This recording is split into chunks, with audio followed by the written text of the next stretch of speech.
卫生福利部提悬不应症子宫癌婴儿的补助3.0方案，11月开始头一届申请，太太还未满39岁，头一届的疗程上侪适当补助15万，45岁以下上侪适当补助13万。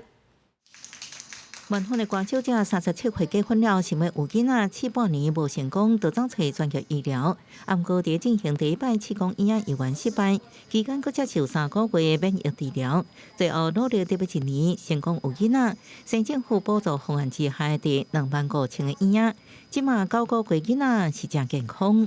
那这就是我们的结果，那就谢谢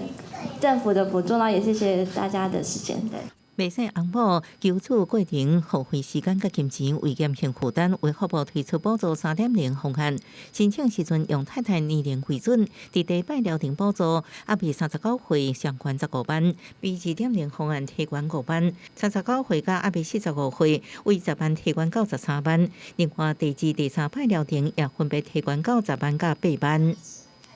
有时候在第一次的疗程可能未必会成功，所以我们也针对在每一胎的这个第2次跟第3次的申请，我们也加高这个补助的这个金额。消暑化已经正做个案问题，佫造成劳动人口继续减少。比是2015年15到64岁劳动人口上悬有1700万人左右，不过2014年已经减少8万人，那照这趋势，未来佫较严重。到2070年的时候，我们的工作人口15岁到64岁还会再下降900万，好，所以这个是台湾最严重的问题。